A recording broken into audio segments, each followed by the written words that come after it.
Welcome to the perplexing world of unsolved mysteries. In this video, we explore the depths of some of the most perplexing and intriguing cases that have stumped investigators for years, from mysterious disappearances and unexplained deaths to strange occurrences and eerie phenomena. We will attempt to shed light on these baffling enigmas. Despite the best efforts of detectives, these mysteries remain unsolved, leaving behind a trail of unanswered questions and haunting uncertainty. Join us as we delve into the unknown and attempt to unravel the secrets that have eluded even the most experienced investigators. So buckle up and get ready for a journey into the fascinating world of unsolved mysteries. Harold Wilson. In number 10 is Harold Wilson, the Kremlin's puppet.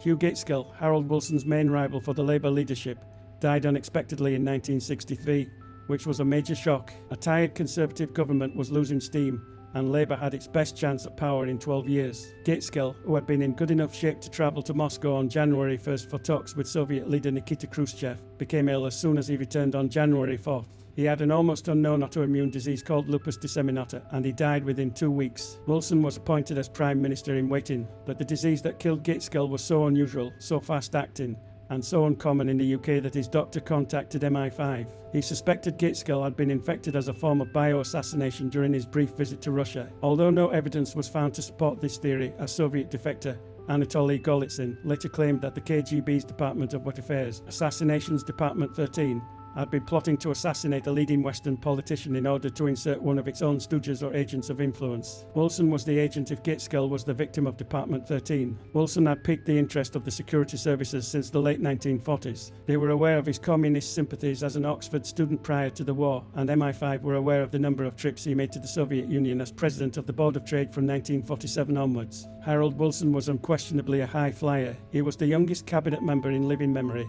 at 31 years old. He clearly enjoyed his trips to Moscow, where he made friends with communist leaders such as Molotov and Mikoyan. Some MI5 agents believed he was recruited as a KGB informer through a traditional honey trap operation, in which he was seduced by a female KGB employee and filmed or photographed in compromising situations to provide blackmail ammunition. Nothing was ever discovered in the KGB files to support this theory, but security service suspicions remained when Wilson seemed less than hawkish about the Korean War. During the 1950s, when Labour was in opposition, he was kept under surveillance, but it was Gaitskell's death that signalled a shift in strategy. Wilson took over the party leadership and reaped the benefits of the Conservatives' embarrassment over the Christine Keeler-John Profumo sex scandal, in which the Secretary of State for War was discovered to have shared a bed with a Russian spy and a West Indian drug dealer and then blustered and lied about it in Parliament before resigning. Sir Alec Douglas Hume, who had to give up a peerage to sit in the Commons and was never likely to win the hearts of ordinary people, succeeded Harold Macmillan as Prime Minister. Harold Wilson was elected Prime Minister in the October 1964 general election. Wilson was watched and sometimes plotted against for the next 12 years, both in and out of office, by a group of security service spooks who couldn't bring themselves to abandon the notion that he was being run from Moscow. Wilson was regarded as a dull, uninspiring leader, despite occasional flashes of brilliance. He never claimed personal responsibility for swinging London,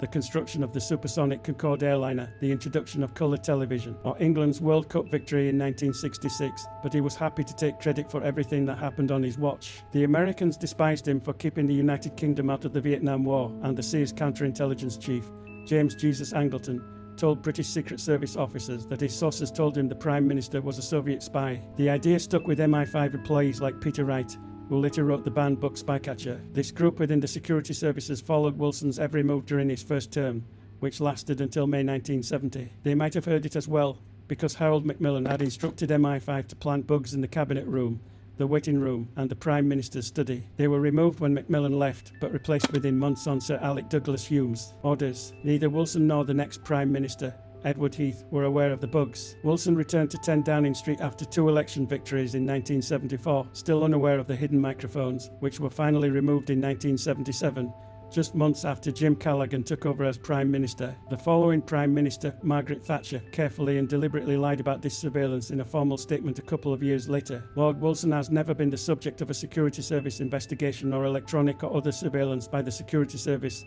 she stated. Meanwhile, genuine plots were being hatched, that they were anti-Wilson conspiracies, not communist takeover plots. Wilson was paranoid, but they were hunting for him. Wilson himself has always stated his opposition to communism. After repeated investigations over many years, the official MI5 line was that he had no ties to the KGB. So, from that perspective, as well as from common sense, it is unlikely that the British Prime Minister was involved in some plot to bring Britain under Soviet control. On the surface, it appears equally unlikely that the UK's secret security services would plot to destabilise a sitting Prime Minister or to sway a general election against a specific party. There was no officially sanctioned anti-Wilson conspiracy, though up to 30 MI5 agents appear to have believed it was their patriotic duty to look for ways to depose him. Wilson was frequently portrayed as Britain's most paranoid Prime Minister. He was certain that there were people in the security services who were eager to see him go. Later, during his second term, he was taken aback when the army launched a surprise operation that involved surrounding and taking over Heathrow Airport, complete with roadblocks and tanks on the runways. His close friend Marshall Williams, a key member of Wilson's kitchen cabinet, claimed the PM was not informed and that it was being used as a practice run for a possible military coup. There was no evidence of this at the time, and no declassified documents appeared to support the theory. Thinking about a very British coup, the most incredible conspiracy in modern British politics appears to have lasted only a few minutes, and we only have one person's word that this dramatic meeting took place. But if it did, it must be one of the few obvious attempts to launch a treasonous plot to take over the country that did not result in a beheading.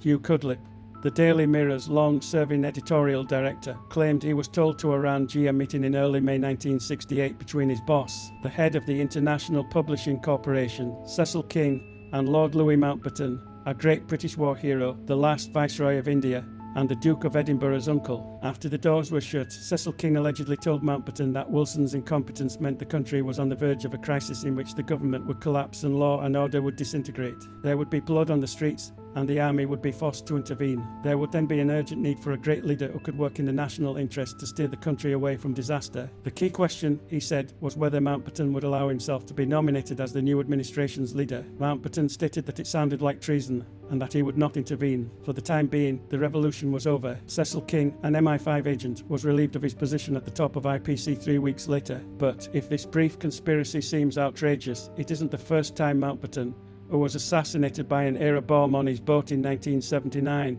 was involved in something similar. 30 years later, a BBC documentary named several right-wing military and security figures who, it claimed, plotted against Wilson again in 1975, even forming private armies to protect the country from the threat posed by the Soviet Union and British trade unionists. According to the BBC, this was a royalist coup supported and even planned in part by Mountbatten and other close relatives of the Queen. Again, the conspirators saw Mountbatten as the ideal figurehead for a national salvation government. They even went so far as to ask Cunard chairman John Mitchell if he would lend them the QE2 as a floating prison for Harold Wilson's cabinet. This potential establishment revolution was never acknowledged, but even MI5's official history admitted in 2009 that there was a group within the service, a few, very few, malcontents who had serious grudges and gave vent to these and spread damaging and malicious stories about the Labour government. In other words, Prime Minister Harold Wilson was correct to believe that members of his own security services had spent years plotting to smear him and bring him down. It was a ridiculous situation. However, because this occurred in the United Kingdom,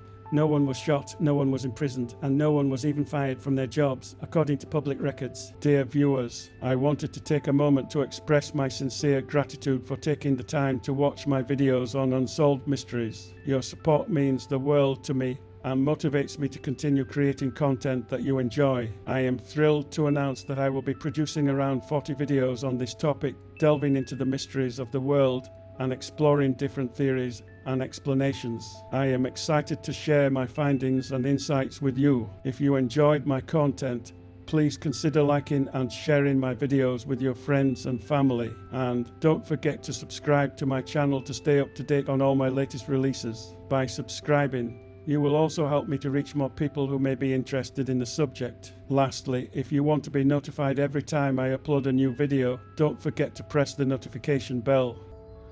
Thank you for your continuing support, and I look forward to sharing more fascinating stories with you soon. Best regards, my Solo Willow.